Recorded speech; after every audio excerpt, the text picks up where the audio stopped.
साधु साधु साधु। नमो तस् भगवतो अरहतो सम्मा संबुद्दस्स। नमो तस् भगवतो अरहतो सम्मा संबुद्दस्स। नमो तस् भगवतो अरहतो सम्मा संबुद्दस्स।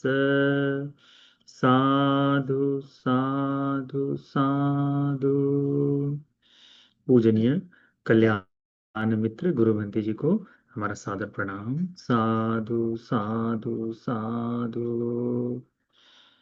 श्रद्धावान उपासक उपासिकागण, मध्यम निकाय का हम लोग आज अभ्यास करने वाले हैं।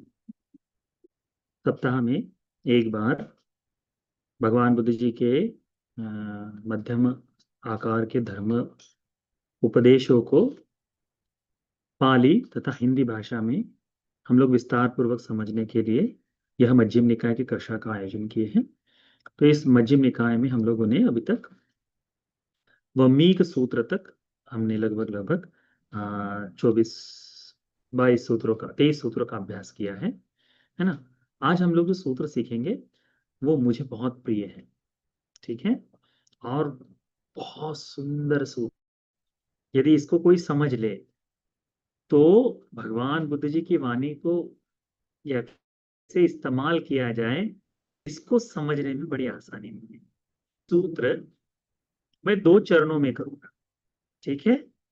एक है इसमें बताए गए सभी पाली भाषा के शब्दों का लगभग 4-5 सप्ताह तक का समय लूंगा, और दूसरा चरण होगा कि ये सूत्र एक दिन में समाप्त कर दो। यानी इस सूत्र का जो गुण है, जो एक एक अर्थ है, एक समय हम देंगे उसको एक एक करके समझने के लिए, और दूसरा चरण में कि पूरा सूत्र एक दिन, क्योंकि बहुत छोटा सूत्र है, बहुत छोटा सूत्र है, पर बहुत गहरी बात छुपाए हुए हैं। तो इसका पूरा एक एक करके अर्थ लेते हैं, ठीक है। तो जिन लोगों को सरलता से केवल सूत्र सूत्र में जितना कहा है तो ऊपरी तौर पर जानना है, तो वो एक दिन के सूत्र में बाद में यानी रिवीजन करते समय भी जानना है तो वो कर सकते हैं। परंतु विस्तारार्थ पूरी चीजों को खोल कर सीखना है तो वो अभी हम ये लगभग जितने भी सप्ताह लगे हम इसका समय लेंगे। इसमें आपको सुनने से ज्यादा मुझे मेहनत ज्यादा करनी पड़ेगी, तो मैं उसके लिए बहुत एक्साइटेड हूँ। ओके, हम इस सूत्र को देखते हैं। इस सूत्र का नाम है ही इतना सूत्र, रथ विनीत सूत्र। रथ विनीत सूत्र, रथ विनीत सूत्र का मतलब होता है रथ की उपमा देकर उपदेशित किया गया सूत्र, रथ के समान उपदेश किया गया यह सूत्र है। इस सूत्र आरंभ होता है इस तरह से। एवं में सुतम एकं समयं भगवा राजगहे विहरति वेदोने कलांदक निवापे। एक समय हमारे शास्त्रा भगवान बुद्ध जी राजगृह में विचरण कर रहे थे वेलवन में, कलांदक निवाप में, जहाँ गिलहरियों की क्षेम भूमि कही जाती, ठीक है। अतको संबहुला जाति भूमका भिक्खु जाति भूमियं वत्संगुट्ठा ये न भगवा तेनोपसंकमे। सूत्र ऐसा है कि इसमें कहा है कि संबहुला बहुत सारे जाति भूमका, जाति भूमका यानी जिस क्षेत्र से, जिस जगह से भगवान बुद्ध जी थे, तो जन्मभूमि जो कहते हैं, तो उस जाति भूम का भिक्षु लोग जो थे, यानी शाक्य जनपद से शाक्य वंशीय लोग जो प्रवज्जित हुए थे, वो जाति भूमक कहलाते हैं, ठीक है। यानी उसी जमीन के लोग कहलाते हैं जहां पर भगवान बुद्ध जन्म लिए हैं। जाति भूमिया वत्संग गुट्ठा, अपने ही यानी जे कपिलवस्तु ही राज्य में वर्षावास के लिए रुकी। वत्संग गुट्ठा, अब वर्षावास समाप्त किए, ये न भगवा तेनो प्रसंग, वर्षावास समाप्त करके भगवान बुद्ध जी जहां थे वहां आए, आकर भगवान बुद्ध जी को अभिवादन किया, और अभिवादन कर एक और बैठ गए। एक और बैठे हुए भिक्षुओं को भगवान बुद्ध जी पूछते हैं, क्या पूछते हैं, कहते हैं कोनुखो भिक्खवे जाति भूमियं जाति भूमकानं भिक्खूनं सह ब्रह्मचारिणं एवं संभावितो। क्या भिक्षुओं, इस जाति भूमि भिक्षुओं को, ये जाति भूमि के जो लोग हैं जहां पर आपने वर्षावास किया था, ऐसे भिक्षुओं को, कोई सह ब्रह्मचारी भिक्षु को ऐसा कोई बात हुई है, ऐसा कुछ अनुग्रह हुआ है, ऐसी कोई कार्य आपको पता चल, यानी इसकी ये चीजें आप में घटित हुई है कि ऐसा कोई भिक्षु आपके पास में आया है जो आपको इस तरह से कहे।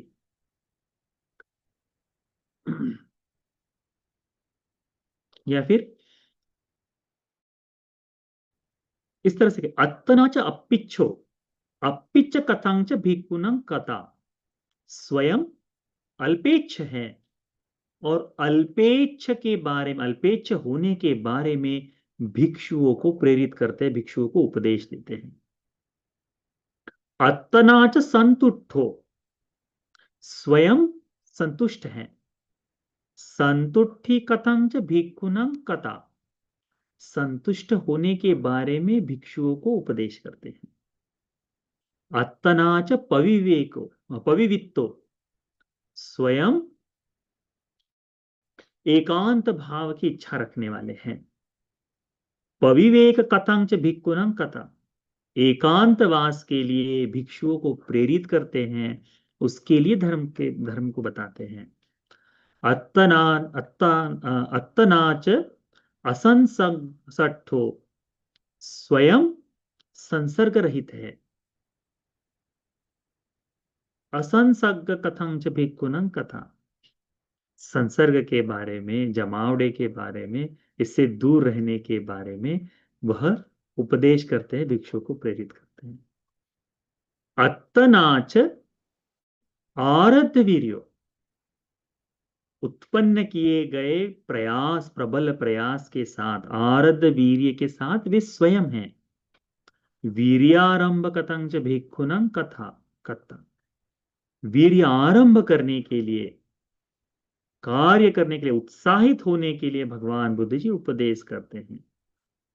अत्तनाच शील संपन्नो, स्वयं शील संपन्न है।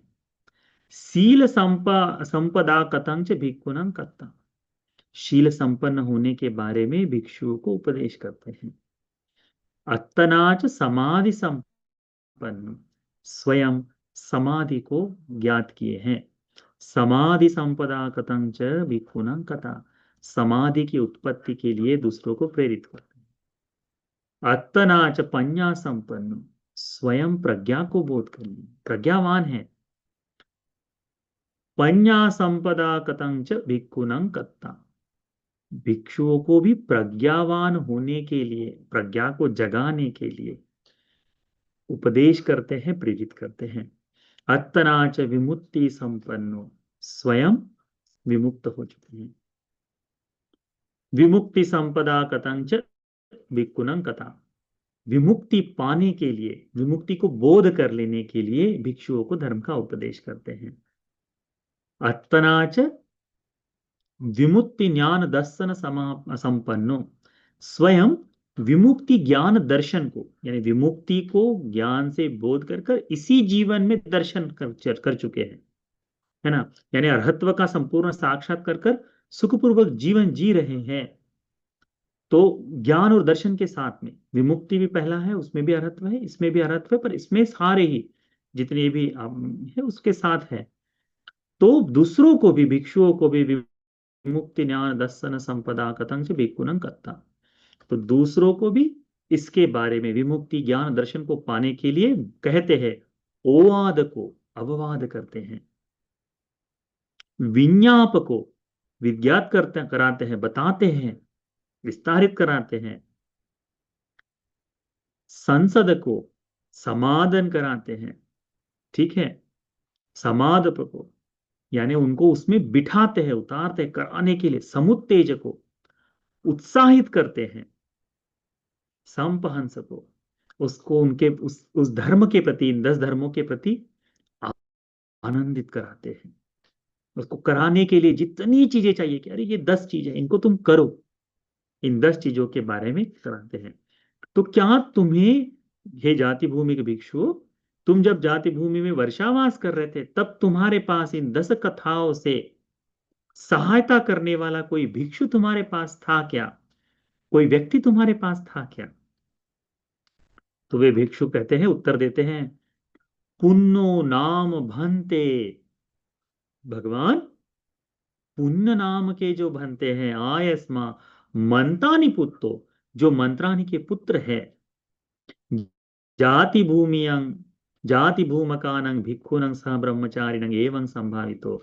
हम जाति भूमि भिक्षुओं को, जब हम जाति भूमि में वर्षावास कर रहे थे, तब इन्होंने हमें इन 10 बातों से अनुग्रह कराया है, सहायता की है।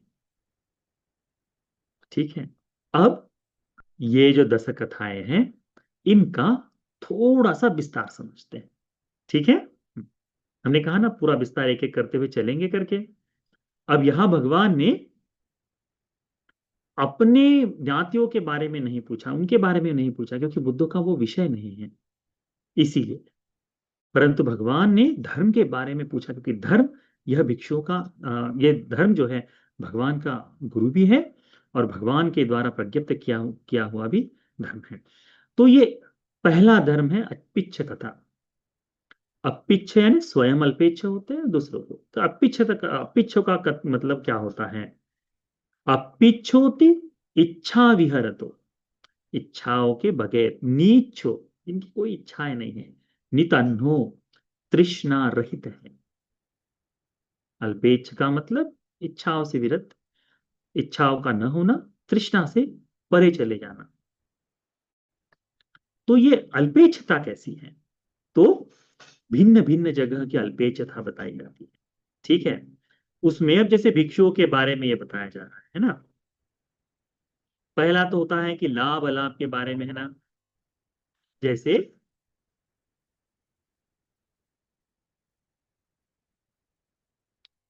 जो लाभ मिलता है चारों, इनका, इन चीजों का, है ना, भोजन आदि आदि आदि चीजों का, इन लाभों को भी, ये जो लाभ है इनके प्रति भी हो रहा, सकलाभे अतीतस परलाभे पतन।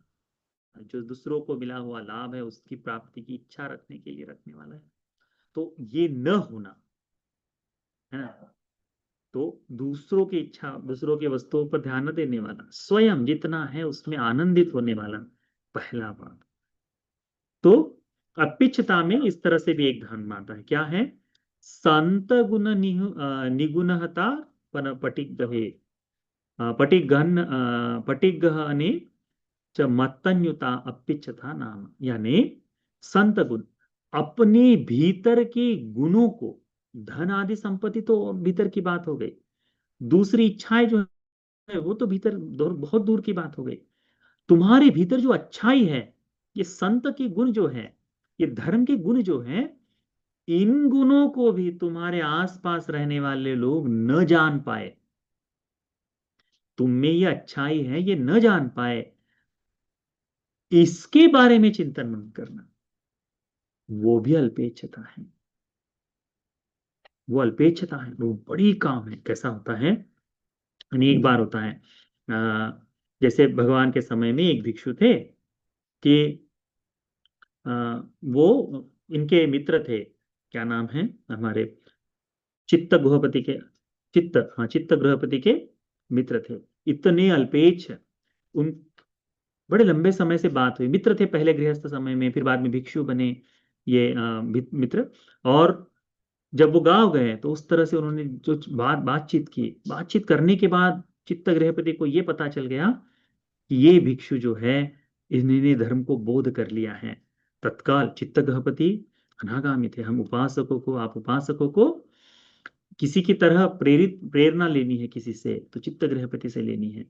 तो वो कहते हैं कि भंते, आप यहाँ पर भोजन आदि से मैं आपकी सेवा करूंगा, आप निवास करें। ये भंते जी रात को ही अपना सब सामान बांधकर चल दिए। क्यों? ये बात सुनकर अब मेरा आदर सत्कार, मेरी महत्ता फैलेगी, 4 जगह वर्णना होगी। तो अपने गुणों का बखान करना जो है, ये मेरे गुण धर्म जो है, मेरी अच्छाई जो है दूसरे लोग अधिक न जान पाए, तो उसमें भी अल्पेच्छता। यदि जैसे अ, मैं ही अपनी बढ़ाई करना शुरू कर दूं, तो कैसा लगेगा? है ना, कुछ समय तो के लिए सुनने के लिए ठीक है, परंतु उसके बाद बड़ा विरोधाभास हो जाएगा, है ना। उससे मेरा आदर सत्कार बढ़ेगा, मेरी सारी समस्याएं भी बढ़ जाएगी साथ साथ में, है कि नहीं? परंतु अल्पेच्छता का तुम्हारे भीतर जो गुणधर्म है वो नहीं बताना है। ये पहला हो गया।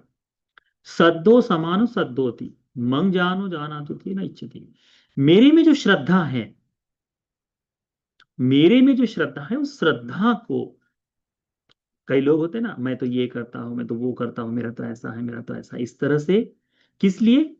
कि दूसरों से प्रशंसा का पात्र बने, दूसरों से वाहवाही लूटे, इस कारण से जो बताना है, ये भाव प्रकट न हो, इसीलिए अल्पेच्छता उसमें भी। सीलवा, श्रद्धा है, श्रद्धा संपन्न है, पर श्रद्धा का दिखावा नहीं। श्रद्धा के बाद जो श्रद्धा है, वो अपने दिल के भीतर है, वो आपके पास है, आप उसका अभ्यास कर रहे हैं, ये पहला। दूसरा है शील। तुम्हारे जो शील है, उस शीलों के बारे में केवल स्वयं के लिए, वो दूसरों को बताने के लिए नहीं, अरे मैं तो ऐसे शील संपन्न हूं, अरे मैं तो ऐसा शील संपन्न हूं, ये नहीं। वो महिच्छता में आता है। अल्पेच्छता का गुणधर्म है, शीलों को भी उस तरह से छुपा कर रखते हैं। केवल कल्याण मित्र, केवल बुद्ध के सामने हो जाए, भिक्षुओं के सामने, कल्याण मित्र के सामने विवृत होना, बनते मैं इन सीलों को परिपूर्ण कर रहा हूं, कर लिया है। बनते मुझे इस सील में दिक्कत है, इस तरह से जो चर्चा है, वो केवल कल्याण मित्र के साथ। सबके लिए मैं तो हूँ, बस सिंपल व्यक्ति हूँ, जैसा हूँ, बिल्कुल साधारण, इस तरह से। पविवित तो एकांत भाव में जो है, वह बहुश्रुत है, उसके बारे में अरे मैं तो बहुत जानता हूँ। जो बखान करते, दिखावा करते हैं, इतना जानता हूं, इतना जानता हूं, आते ही भिक्षुओं के सामने किसी विषय पर चर्चा शुरू कर देंगे कि मैं तो बहुत जानता हूं इस आशय से। वो क्या हो गया? वो अल्पेच्छता नहीं, महिच्छता हो गई। वो बाधक बाधक धर्म बनते धर्म में। आरद्ध वीर्यो, जितना तुम्हारा जिस तरह से तुम धर्म का प्रयास कर रहे हैं, दूसरों को बताने की आवश्यकता नहीं। किस तरह से? अच्छा, मैंने तो 10 सिबिल कर लिए, मैंने 5 कर लिए हैं, मेरे तो दस्यु सी, अब तो मैं वही हूं। इस तरह से जो बताना है, ये क्या बताता है? तुम्हारा ध्यान, तुम्हारे धर्म का अभ्यास, तुम जिस तरह से अभ्यास कर रहे हो, ये तुम्हारे लिए है, बहुत ही आवश्यक है कहीं तो वहां प्रकट करना। जब तुम सबको बताते हो, मेरे तो 5 शिविर हो, मेरे तो 10 शिविर हो गए, मेरे तो 25 हो गए, बाकी सब तुच्छ है मेरे सामने, इस तरह का जो भाव कहते हैं ना लोग, वो महिच्छता है, वो गुणधर्म नहीं है। वो कैसे साधक सहायता होगा, है ना। तो उसको अल्पेच रखो। जैसे तुम एटी एटी जो है, टीचर्स जो है, असिस्टेंट टीचर है, टीचर्स है, इनसे बात करके देखो, ये नहीं बताते मेरे तो 10 हो गए, मेरे 1000 हो गए। ये बड़े सहजता से बस एक शिविर कर रहे हैं, गाइड कर रहे हैं। ये जो अल्पेचता है, जैसे जैसे परिपक्व होते जाते हैं धर्म में, अल्पेचता का भाव बढ़ता है। समाधि संपन्न, समाधि का बोध हो गया है। कई लोग देखा है, कई लोग प्रश्न ऐसे पूछते हैं कि प्रश्न पूछते समय बनते मुझे तो समाधि प्राप्त हो गई, ये बताने के लिए जो भाव आता है, वो भी नहीं। हम इसीलिए कहते हैं जो आपके व्यक्तिगत जीवन से है, वो एकांत में प्रश्न पूछे, सामाजिक नहीं है, धर्म के अभ्यास के लिए तो नहीं, धर्म की शंकाओं के लिए, बाधाओं के लिए पूछना चाहिए। ये जो है ना समाधि संपन्न है, इस बात को भी दूसरे न जान पाए, वो अल्पेच्छता है। पांचवा, प्रज्ञा आपकी जैसी है वो क्षीणाश्रव, क्षीणाश्रव है, यानी अरहंत हो गए हैं, ये बात भी दूसरे न जान पाए। भगवान के समय में अरहंत भिक्षु लोग विचरण करते थे, कईयों को तो पता ही नहीं था कि ये अरहंत भिक्षु हैं। आज कोई एक उपासक कह देता है वो अरहंत हो गए, भाग गए उनके पीछे। आज वो भिक्षुओं का भी नहीं, पता ही नहीं, भिक्षुओं ने स्वयं नहीं कहा है, कह भी नहीं सकते, उसकी आवश्यकता भी नहीं, फिर भी उस तरह का जो है, कहाँ है अल्पेच्छता? तो भगवान कहते हैं कि ये जो है अल्पेच्छता धर्म क्या है, कि सब कुछ अपने गुण धर्मों के बारे में, संत गुण निगुण, जो प्रगुण कर किए हुए गुण हैं, अपने भीतर नियत धर्म है, इन धर्मों को दूसरे न जान पाए, ये वहां तक की अल्पेच्छता है। अब जो अपने गुणों के बारे में इस तरह की अल्पेच्छता कह रहा है, वो भौभोग संपत्ति के बारे में कैसे कैसा भाव रखता होगा, है ना। ये अल्पेच्छता का पहला भाग है। फिर अल्पेच्छता में आता है, क्या आता है कि जिस तरह से ग्रहण करते हैं, है ना, किस तरह से। हम्म, इस अल्पेच्छता का लाभ क्या है करके देखते हैं। अल्पेच्छता का लाभ है कि अल्पेच्छ होने के कारण अनुपन्न लाभ को उत्पन्न करा देता है। जो कोई भिक्षु अल्पेच्छ है, तो जो लाभ होना है, धर्म का लाभ हो जाए उनको, ये उत्पन्न होना शुरू हो जाता है। उत्पन्न लाभ जो है वो स्थिर हो जाते हैं। दायकों का चित्त जो है वह और अधिक आराधित होता है, और इच्छा करता है। जैसे देखिए, आप कोई भिक्षु केवल आपके घर में आए और केवल अपनी प्रशंसा करते बैठे, या कोई उपासक अपनी बढ़ाई करते बैठे, जब तक वो है तब तक तो हम ठीक है। चले जाने के बाद क्या बोलते हैं? आपने देखा होगा ना, कोई सार नहीं, केवल अपनी बढ़ाई।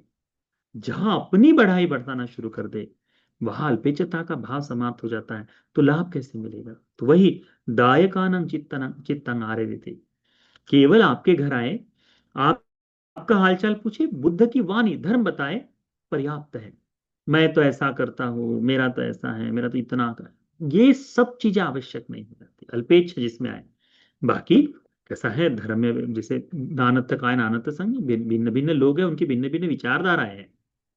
परंतु उसमें ये जो दस कथाएं हैं भगवान ने कहने के लिए, जैसे आप उपोसत के सील में धारण हो, उपोसतों के सील में बताया है दस कथाओं को करने के लिए। यही तो दस कथाएं हैं जिनके बारे में हम अभी बता रहे हैं, वह है।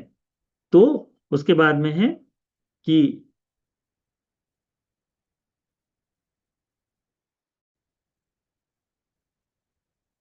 जैसे जैसे ये अल्पज्ञता लोगों के सामने प्रकट होती है, वैसे वैसे उन्हें बहुत सारी चीजों का लाभ होता है। ये भी अल्पज्ञता का एक गुण है।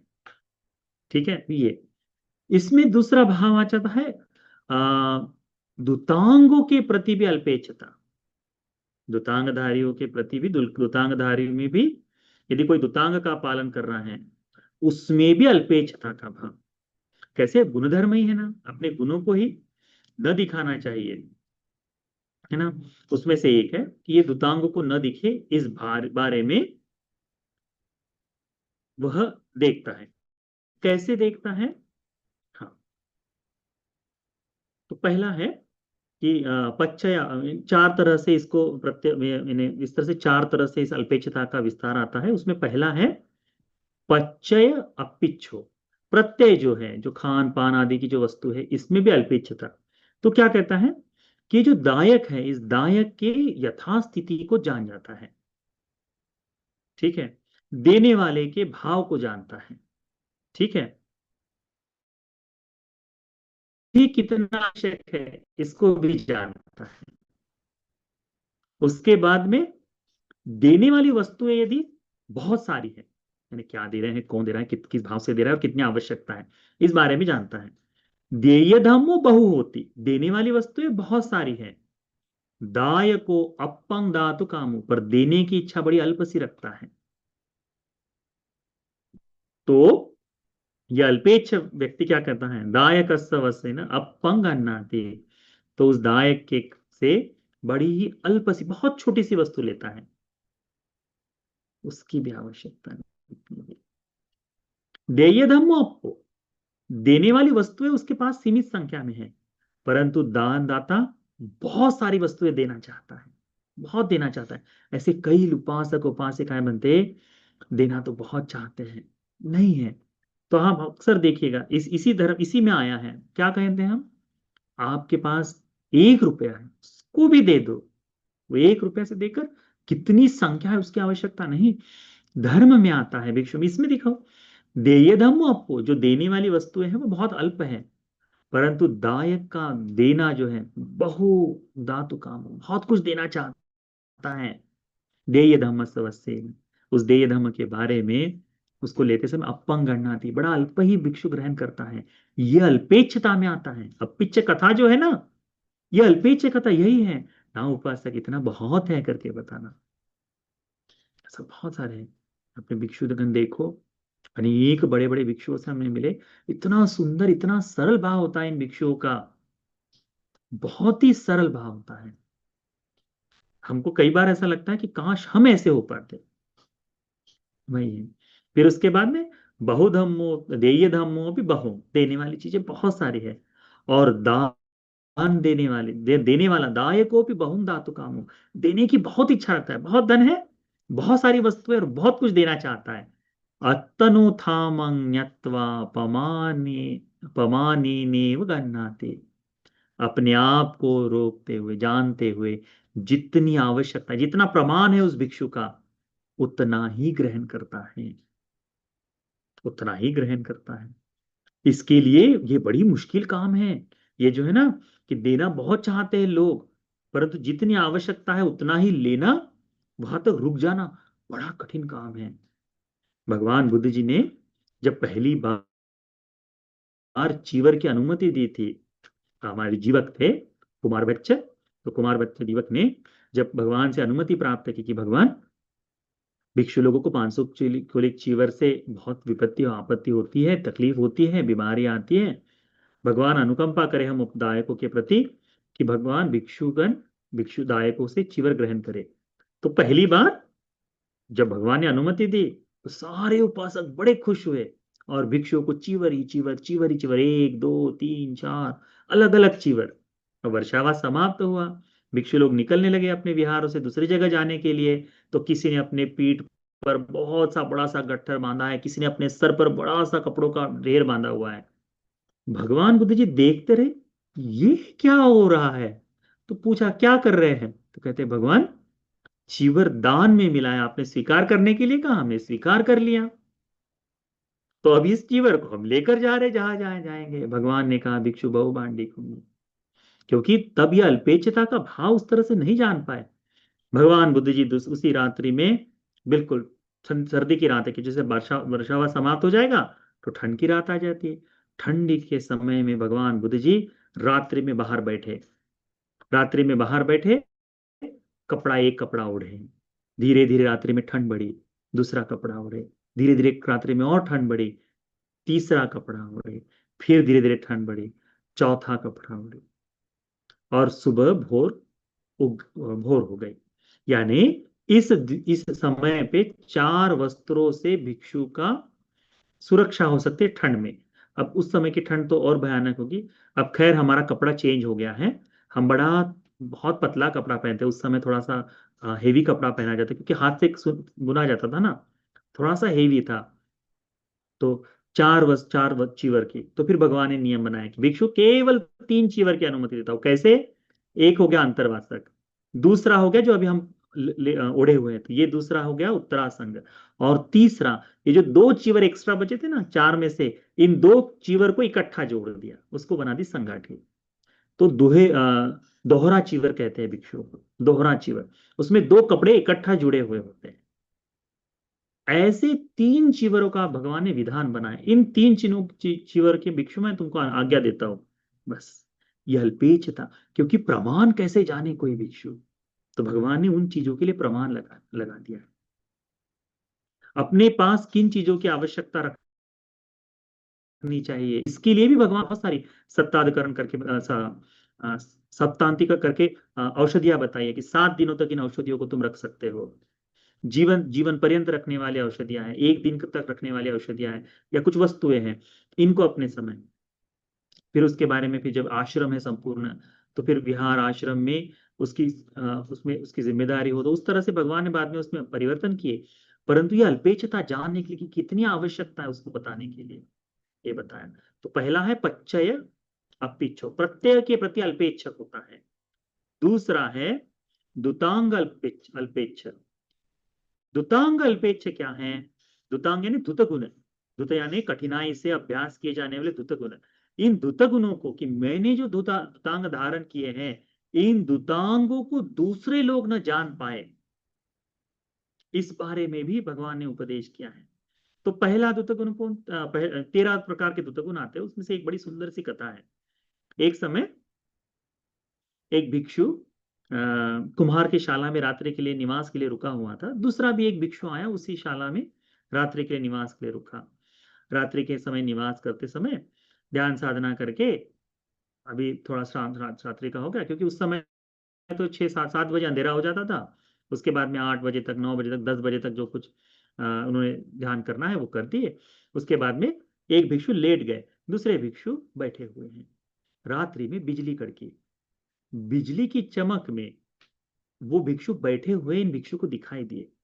भिक्षु ने पूछा, भंते तुम लेटे नहीं अब तक, क्या तुम्हारा दुतांग है, क्या निसदिकांग धारण किया है? तत्काल भिक्षु लेट गए, वही तुरंत लेट गए। क्यों? क्योंकि मैं इन दुतांग को धारण करके रखा हूं, ये बात भी दूसरों तक ना पहुंचे।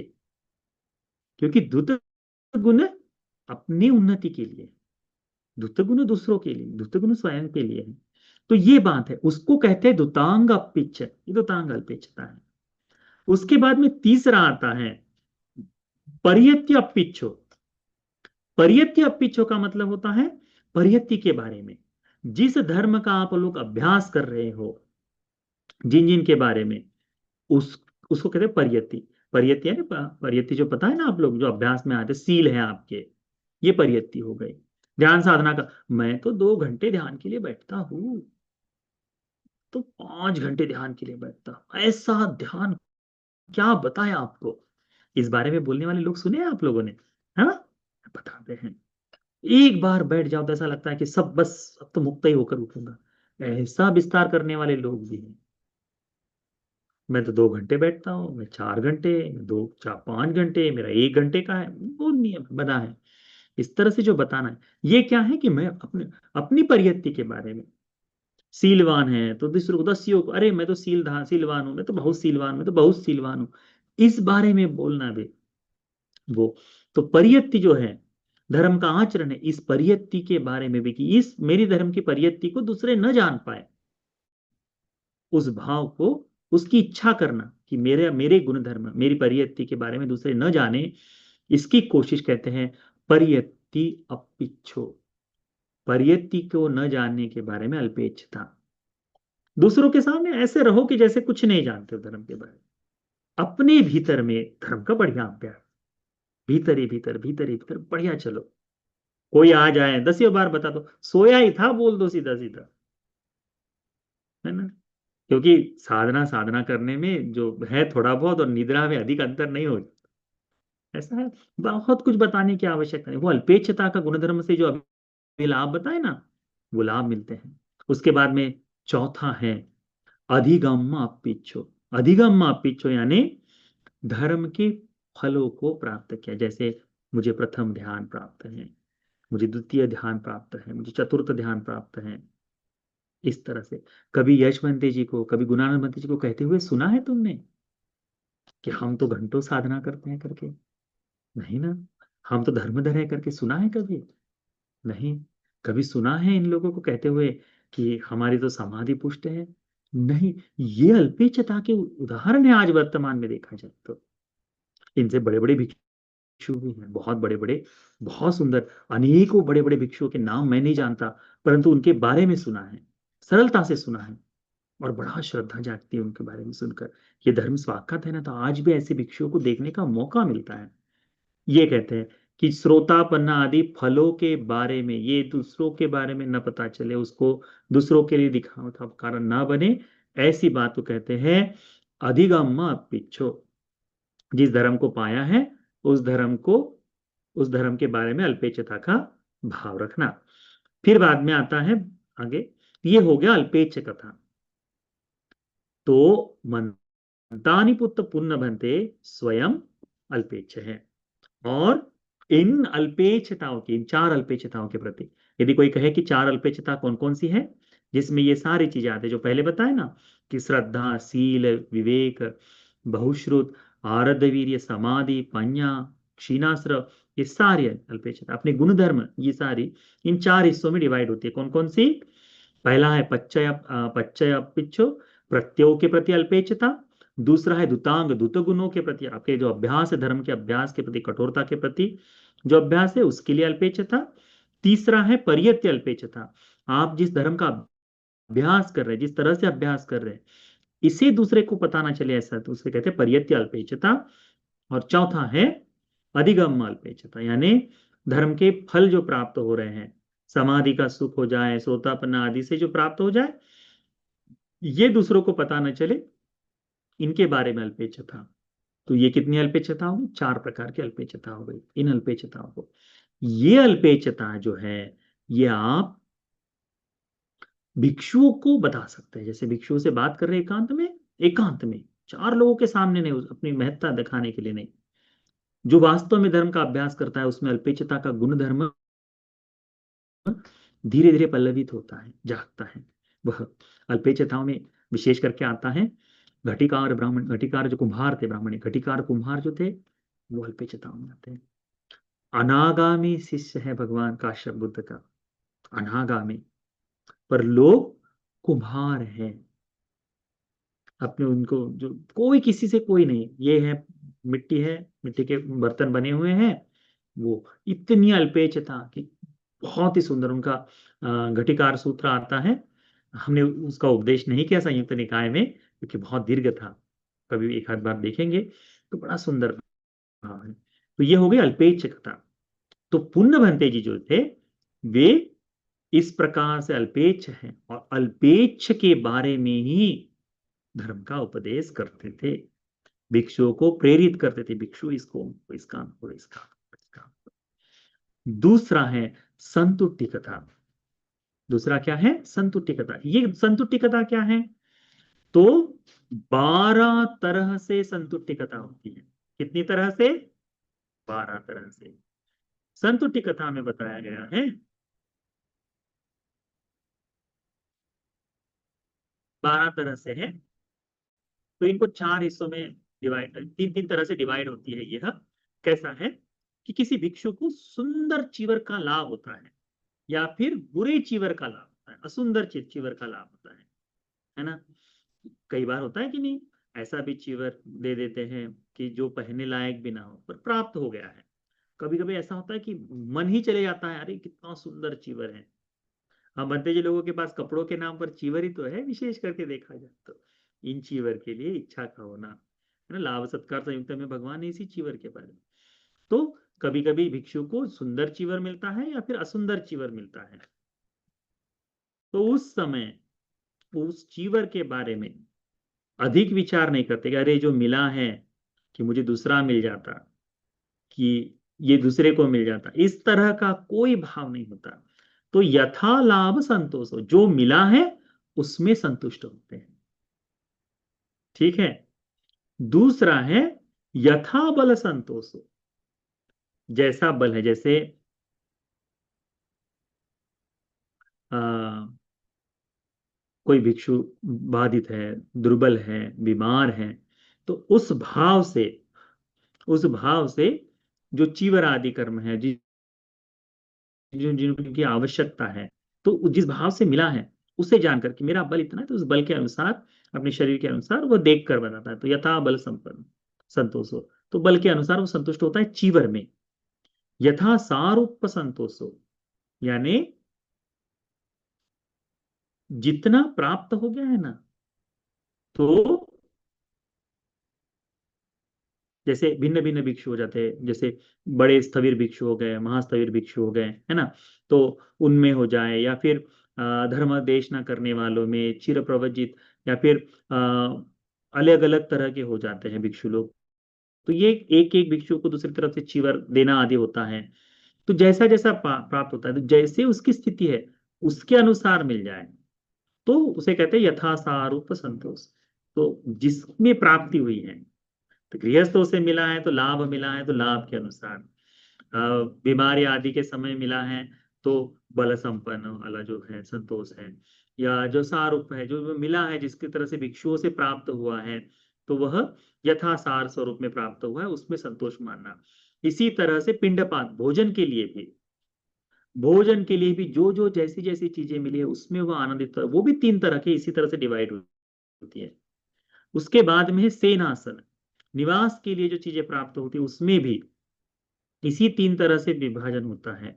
और अंतिम में है गिलान पच्चय भेषज, तो कभी अच्छा मिलता है भेषज, कभी बुरा मिलता है, तो जो मिलता है उसमें आनंदित, वो भी तीन तरह से, ऐसे तीन तीन तरह से इन चार प्रत्ययों में भी डिवाइड करे तो वो 12 तरह से, तो संतुष्ट होना इन 12 तरह से विभाजित किया गया है, उसे कहते हैं संतुष्टि कथा।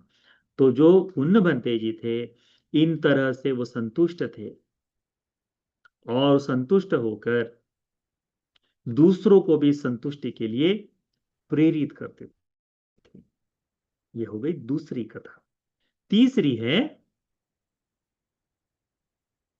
पविवित्तो, पविवेक कथा है तीसरी कथा। पविवेक क्या है? तो भगवान बुद्ध जी तीन तरह के पविवेक बताते, तीन तरह का एकांत बताते हैं। कितने तरह का? तीन तरह का एकांत बताते हैं। वो तीन तरह का एकांत इस तरह से है, किस तरह से? पविवित्तोति काय पविवेको, शरीर से एकांत होना। चित्त पविवेको, चित्त से एकांत को पाना। उपधि पविवेको, यानी उत्पत्त जो है ना, उससे पविवेक। इस जैसे गांव में जाता है, कहीं एक दूर तरफ चले जाता है, एकांत में बैठता है, उस तरह से सोता है। हाँ, भिक्षा के लिए गांव में चले जाता है, देखता है, वापस आता है, चंक्रमण आदि करता है, विचरण करता है, गांव गांव में भिक्षा चलते जाता है, विहार विहर करता है। तो ये जो एकांत में कर रहा है, एक तरह से देखता है, एक तरह से काम कर रहा है, उसको कहते हैं काय पविवेक को, यानी शरीर से भिन्न हो जाना। ठीक है, शरीर से एकांत में चले जाना। अभी ऐसे अनेक लोग हैं ना, अब जैसे मैं ही पकड़ लो, अब हम यहाँ आ गए या फिर बंते जी लोग पड़े, फिर अनेक बहनते जी लोग चले जाएं। कैसे? कि शरीर से यानी एकांत में जंगल में कहीं और जाकर बैठे हैं, तो शरीर से एकांत हो गया, पर हमारा शरीर केवल नहीं चलता ना, हमारे पास फोन है, मन लगता रहता है और जो चीजें चलती है, तो शरीर से एकांत हो गए, बाकी चीजों से एकांत नहीं हुए ना। तो इसमें पहला है शरीर से एकांत होना, दूसरा है चित्त, यानी धर्म साधना में, ध्यान साधना में एकाग्रता। अट्ठ समापत्तियोपन चित्त पविवेको, ध्यान साधना में प्रथम ध्यान से लेकर आठवें ध्यान तक जो जाना है, समापत्तियों को पाना है, उसे कहते हैं चित्त का पविवेक। तो शरीर से एकांत हो जाए तब भी चित्त का एकाग्रता मिलना बड़ा कठिन हो जाता है ना, इसी के लिए तो ये धर्म का अभ्यास है। तो पहला है काय पविवेक, यानी भीड़ भाड़ से, कहीं जैसे आप अपने घर में ध्यान के लिए एक जगह बना दिए हो, आपके कुछ समय तक, शुरुआत में 10 दिन तो सभी लोग घर के कहते हैं, परंतु साल भर हो जाए, 2 साल हो जाए, आप प्रतिदिन ध्यान कर रहे हैं, तो परिवार के लोगों को इतना, यानी उनको कोई बाधा नहीं हो रही उससे, तो परिवार के लोग इतना समझाते हैं, अच्छा वो ध्यान का जगह है, तो आप यदि ध्यान कर रहे हो निरंतरता से, और सही से, किसी को बाधा नहीं हो, घर में खान पान में कोई आपत्ति नहीं, और आप ध्यान कर रहे हैं, तो घर के लोग कहते हैं अच्छा वो ध्यान करे, थोड़ा आराम से बात कर लो, शांति से बात कर लो करके। कई बार ऐसा देखा है हमने लोगों को, बड़े सहायक होते हैं। तो आपका सारी चीजों से उठकर एकांत में चले जाना, ध्यान करके बैठ जाना है परिवार में ही, पर वहां बैठ जाना, ये भी काय पविवेक में आता है। काय के एकांत में जाना, काया को एकांत में लेकर जाना, उसमें आता है। एकांत में बैठकर चिंतन मनन में, धर्म के चिंतन मन में लग गए, वो काय पविवेक है, भीड़ भाड़ से दूर होकर आना वह। दूसरा है चित्त पविवेक हो, यानी ध्यान साधना के लिए प्रेरित होते हुए चलना, दूसरा है। तीसरा है उपधि पविवेक। उपधि पविवेक यानी निर्वाण धातु को प्राप्त कर लेना, ये हम लोगों में अभी नहीं है, है ना। तो निर्वाण को प्राप्त, निब्बान उपधि पविवेको, उस निब्बान की उपाधि को, उस निब्बान को बोध कर लिया, अब उसमें आता है। ये काय विवेक के कारण, हम्म, विवेक काय के कारण निखमाभिरतान, नैष्क्रम्य का अभ्यास करने करते हैं। चित्त के कारण परिशुद्ध चित्त को उत्पन्न करते हैं। ये परम वोदान, वोदान पत्तान का है, यानी परम, अपने मन को धुलाई जो कहते हैं ना, तो वो सबसे बढ़िया है चित्त पे विवेक से। और उपधि से तो निर्वाण है, उपधि से तो मुक्ति ही है ना। तो जब काय विवेक आता जागता है, तो नैष्क्रम्य धातु बलवान होता है। जब चित्त की शुद्धि होती है, तो परिशुद्ध चित्त यानी चित्त का धोना ही है। चित्त पर विवेक आते ही चित्त का धुलाई शुरू हो जाती है। और उपदि विवेक जो है उससे निरुपाधिशेष परिनिर्वाण के लिए वह काम करता है। ये तीन तरह के पविवेक कथा को भगवान बुद्ध जी ने बताया है। तो पुण्य भंते जी पविवेक कथा की बात करते थे और स्वयं भी पविवेक यानी एकांत एकांत में रहने वाले थे और एकांत के बारे में ही भिक्षुओं को बताते थे, प्रेरित करते थे। ये हो गई तीसरी कथा। हमारे पास और 5 मिनट का समय है, एक और बता दे। हम्म। उसके बाद में संसर्ग असंसर्ग कथा जो है, भगवंते स्वयं असंसर्ग है और अत्तानंच असंसट्ठो यानी दूसरों के भीड़ भाड़ के इसमें असंसर्ग में बैठे हैं। और असंसर्ग कथंच भिक्खुनंग कथा, दूसरों को भी इसी के लिए प्रेरित करते हैं। ये क्या है? तो 5 तरह से संसर्ग है। कितने तरह से? 5 तरह से संसर्ग है। 5 तरह से इकट्ठा होना है, जमावड़ा है। कौन कौन सा है? सवन संसर्गो, सुनने का संसर्ग। दर्शन संसर्गो, देखने की लालसा वाला जो संसर्ग है वह। समूल्लपन संसर्गो, उसमें जैसे चित्त में जागने वाला राग आदि जो है ना, मन के अंदर जाग रहा है, वो है संसर्ग। संभोग संसर्गो, इकट्ठा होने का जो संसर्ग है। काय संसर्गो, काया से स्पर्श का संसर्ग जो है वह। ये 5 तरह के संसर्ग है। किस तरह से ये है? तो जैसे कोई व्यक्ति जाए, जैसे हम दोस्तों के पास होता है ना, अच्छा अच्छा वो लड़की है, ऐसा है। सवन संसर्ग को, उसके रूप की वर्णना सुनने के लिए। स्वयं देखा नहीं है परंतु उसे सुनने के लिए। लड़कों में, युवकों में, मंचले लड़कों में आता है ना ये। देखा नहीं है, सुना है। सुनकर, अरे हाँ, इस सुनने के बारे में वो ड्रीम गर्ल नाम की एक मूवी आई थी, सुना है? सुन रहे हैं, मैंने सुना है करके, वो कॉमेडी आई थी थोड़ी सी, है ना? तो मैंने तो केवल सुना है करके। वैसा सुनना जो है उसको कहते हैं सवन संसर्गो। सुनकर ही बस मन में जाग जाता है ये, पहला। क्योंकि तो जब तुम किसी चीज को सुनते हो, क्या चलता है तुम्हारे मन में? घूमते रहता है। तो संसर्ग यानी उसका जमावड़ा, भीड़ भड़का तुम्हारे जीवन में चल रहा है वो। दूसरा है संसर्ग दर्शन संसर्ग। दर्शन यानी उस रूप को देख रहे हो। जैसे उस समय, भगवान के समय में एक जवान भिक्षु, उसको किसी इसमें जा रहा था, गिरिगाम में जा रहा था। तो गिरिगाम वासिक की 5 सुंदर कुमारी कन्याएं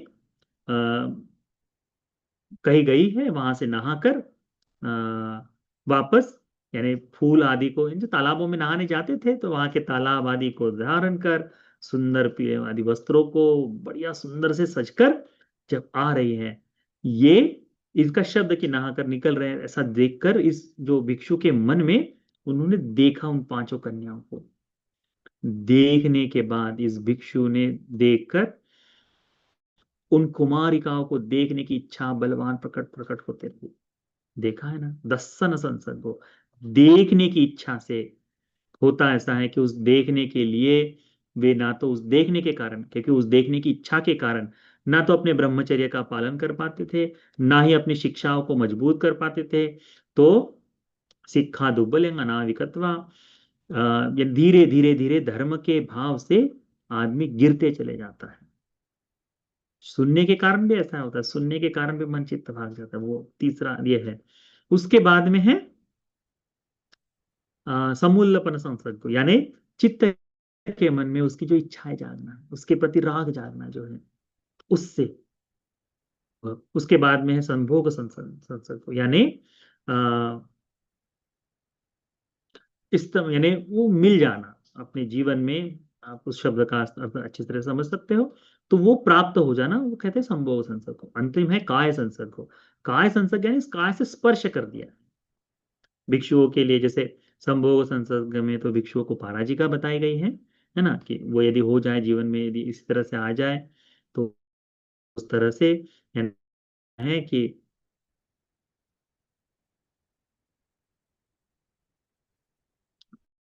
भिक्षु किसी एक भिक्षु के निवास करना शुरू कर देता है, रह। तो जब एक एक जगह पर भिक्षु और भिक्षुणी रह रही है, वह बड़ी हानि होती है। तो वहां संभोग संसर्ग का अधिकांश भाव है, तो वो हो जाता है, समाप्त हो जाता है काय संसर्ग। परंतु एक भगवान के समय में अच्छी बात थी कई बार कि जब ऐसा हो जाता था ना, तो बहुत ही गौरव के साथ चीवर को त्याग कर वे लोग गृहस्थ धर्म में आ जाते थे। इस तरह से भिक्षु जीवन को गंदा करने के बाद शासन को गंदा करने के लिए वे लोग नहीं रहते थे। अभी वर्तमान इस समय के काल से देखा जाए, तो ये दोष हम भिक्षुओं का है कि हमें धर्म के प्रति वो गौरव नहीं है। यदि किसी कारण से इस तरह से बड़ी सी आपत्ति विपत्ति हो जाए, तो उस समय में अपने दोष को जानकर वो भिक्षु गृहस्थ आश्रम में लौट आता था और फिर बाकी के काम, संपूर्ण शासन को खराब नहीं करता था। इसमें आता है कि काय संसर्ग में किसी एक भिक्षु चैत्य के पास में नमन कर रहा था, पूजा कर रहा था, उसी के पीछे कोई एक भिक्षुनी बैठी हुई थी। तो गलती से जब करते हुए उसका हाथ लग गया, संसर्ग आ गया। अब हाथ लगने के कारण धीरे धीरे धीरे धीरे कि स्पर्श हुआ है, स्पर्श हुआ है, स्पर्श हुआ है, तो बातचीत बढ़ने के बाद धीरे धीरे हुआ यह कि वे बाकी कुछ नहीं, अब भिक्षु जवान है, भिक्षुनी भी है। तो धीरे धीरे ऐसा हुआ कि उनमें मित्रता हुई। अंतिम में इन दोनों ने ही भिक्षु जीवन को छोड़कर गृहस्थ जीवन में पुनः वापस गए। तो केवल स्पर्श मात्र से जो चित्त जाग जाता है ना, तो वो चित्त, वो संसर्ग है। वो संसर्ग है, वो पकड़े रहना जो है ना, तो सर के भीतर में घुमावड़ा जो है, जमावड़ा जो है, उसको कहते हैं संसर्ग। अब ये चाहे जंगल में रहे, तब भी ये 5 तरह के संसर्ग हो सकते हैं कि नहीं? हो सकते हैं ना, हो सकते हैं। आप लोग कहते हैं ना कि भिक्षु लोग पुरुषों को तो धागा हाथ को बांध कर देते हैं, महिलाओं को क्यों नहीं बांधते? तुमने देखा होगा, पुरुषों को बांध देते हैं, महिलाओं को गांठ बांधकर उनके हाथों में ऐसा रख देंगे। क्यों? ये 5 तरह के संसर्ग हैं। अब बताओ, इसमें भिक्षु किसी में भी नहीं फंस सकता, क्योंकि बांधते समय भिक्षु अरहंत तो है नहीं, धर्म का बता नहीं सकते, और किस समय कौन सा भाव कब जाग जाए इसके बारे में आपको पता है। ये जो स्पर्श मात्र से भिक्षु के इसमें राग यदि जाग जाए, तो 7 दिन का दंड है भिक्षु के लिए, वो करना पड़ता है। चित्त में राग जाग जाए तो सारी चीजें हैं। ये 5 तरह का संसर्ग कभी भी हो सकता है। सुनकर सुंदरता सुन ली, बस उसके मन में दिन भर होता है। जवान लड़कियां आते हैं, हमको बताते हैं, बनते जी ऐसा हो रहा है। भिक्षुओं में भी, हम भी हमारे चित्त को कई बार देख ले, तो कई बार ऐसा होता है पूरा दिन निकल गया किसी एक चीज को पकड़ कर बैठे हुए हैं। होता है, बड़ा मेहनत लगती है, कल्याण मित्र की आवश्यकता लगती है। गुरु की छाया में रहना भिक्षुओं के लिए इसीलिए आवश्यक है, क्योंकि गुरु है, हमारे सह ब्रह्मचारी भिक्षु हैं, ये लोग सहायता करते हैं। जब भी कुछ ऐसी विपत्ति आ जाए, ये दर्शन संसर्ग जाग जाए, सवन संसर्ग जाग जाए, समूल्यपन संसर्ग जाग जाए, या फिर ये काय संसर्ग जाग जाए, तो इसके लिए निराकरण के लिए, इससे बचने के लिए भिक्षु लोग सहायता करते हैं। मंतानि पुत्र पुण्य बनते जी, इन 5 तरह के संसर्ग से असंसर्ग में थे, इन 5 तरह का संसर्ग नहीं। और दूसरे भिक्षुओं को प्रेरित करते थे, बताते थे, स्थापित कराते, धर्म के मार्ग पर लेकर आते थे। ये असंसर्ग कथा। ठीक है, तो अभी हमने कितनी कथाएं की? अल्पेच कथा, संतुट्टि कथा, व विवेक कथा, और असंसर्ग कथा। तो 4 तरह के संसर्ग कथा हमने, 4 तरह की कथाएं की है। 6 बाकी है। अगले सप्ताह में हम इन 6 कथाओं का अभ्यास करेंगे। ठीक है, तो ये जो सूत्र का धर्म का उपदेश है, ये रथ विनीत सूत्र का आरंभिक धातु, आरंभिक सूत्र की कथा जो है, ये संपूर्ण धर्म का उपदेश आप सभी को इस बुद्ध शासन में 10 कथाओं को धारण करने वाला, धर्म के अनुसार जीने के लिए, कल्याण मित्र के आश्रय में रहने के लिए, यह धर्म का उपदेश उपकारी हो जाए। साधु साधु साधु।